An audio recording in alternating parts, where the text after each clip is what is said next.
Welcome back. In the last segment, we looked briefly at how the Supreme Court makes its decisions, which involve the discussion, deliberation, and voting of the members of the court.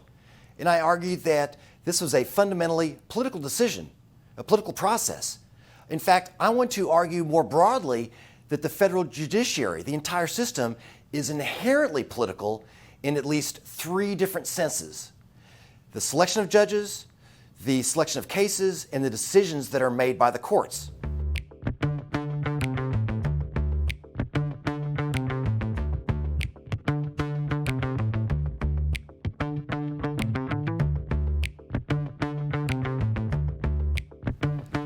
Let's talk about the selection of federal judges.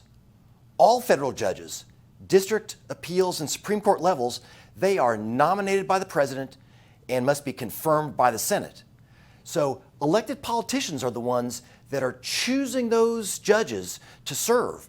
And those decisions are based on the political desires, preferences, and needs of those politicians. So for example, when the president nominates a member of the Supreme Court, two main factors will be in the president's mind. First, I have political goals. That is, when I'm running for president, I've made promises to different parts of the country, different constituents, about what kind of justice I will select, what their principles will be, and so forth. So I will select a judge that will fulfill my campaign promises. I also will be motivated as president to choose a judge that would vote most like I would if I were on the Supreme Court, and one who's likely to do so for a long period of time. Remember, justices serve for life, so a president selecting wisely can put someone on the Supreme Court who will vote those president's preferences long after that president has left the office. The president nominates, the Senate must confirm. The Senate will have its own preferences and desires about what kind of judges they would find acceptable.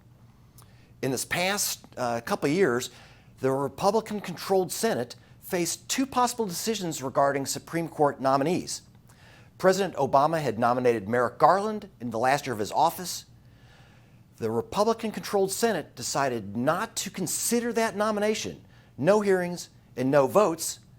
They believed that the Republican Senate wanted to wait until after the presidential election before making their decision. They denied President Obama his choice. President Trump comes into office, nominates Neil Gorsuch. Neil Gorsuch was broadly acceptable to the Republican constituents, highly preferred by the Senate, and was easily confirmed by the Senate. That is, the Senate faced two different choices on 2 different years, rejecting one nominee and accepting another. Those are political decisions. They always will be. And by the way, I'm not using politics in a bad way.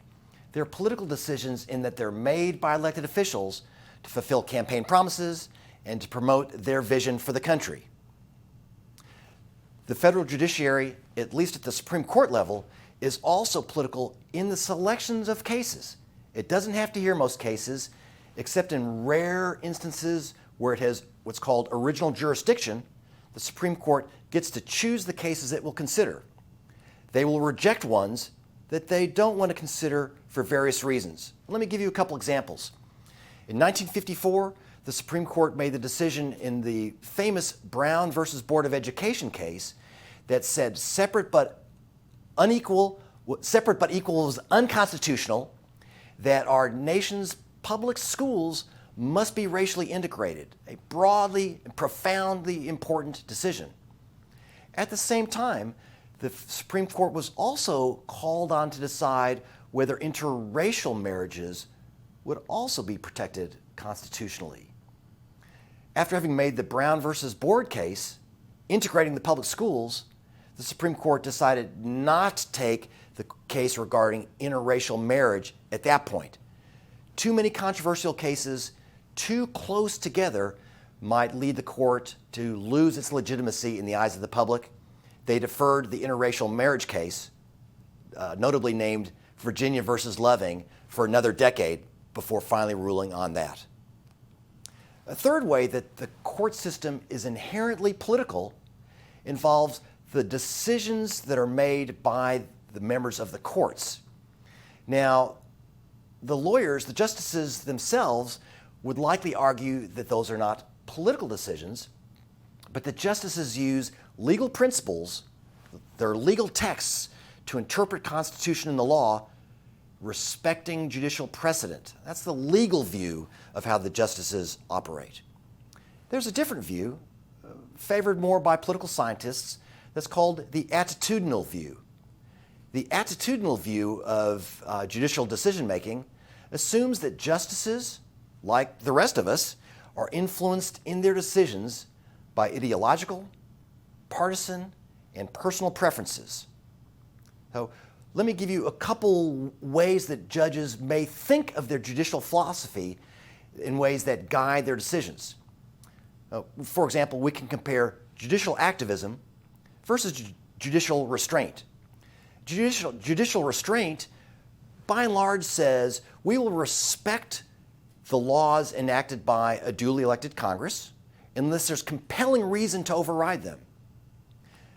Judicial activism is more along the lines of we should feel free as justices to strike down laws, even if they were duly enacted by Congress, that we consider to be unjust, bad laws. Another way of thinking about judicial philosophy that affects the kinds of decisions they make is comparing the view of the Constitution as a living document as compared to those who try to understand the framers of the Constitution's original intent. If you believe that the living Constitution model is appropriate, we understand that our society has changed, technology has changed, our culture has changed, and as a judge, I must interpret the Constitution in light of those changes. Interpret it as if the Constitution is alive today. As compared to the justices who say what matters is what the framers of the Constitution wanted and what they meant. That is, we need to look at the actual words of the Constitution and the intent of the framers to decide which way to judge in a particular case. Two very different philosophies of how to make those judicial decisions. Now, in practice, most justices on the Supreme Court, by and large, have a legal philosophy, a legal set of legal theories that allow us to make predictions about how they will vote. Most justices' decisions on most cases, most of the time, are fairly predictable. Now, a lot of the Supreme Court cases are unanimous or nearly unanimous. Most of them are because they involve fairly technical questions regarding constitutional law in which there is a high degree of agreement among the legal community. However, on the most controversial cases, we often see 5-4 splits, 5 justices in the majority, 4 in the minority. And in general, on those cases, the 4 judges currently seen as the most liberal, tend to vote together.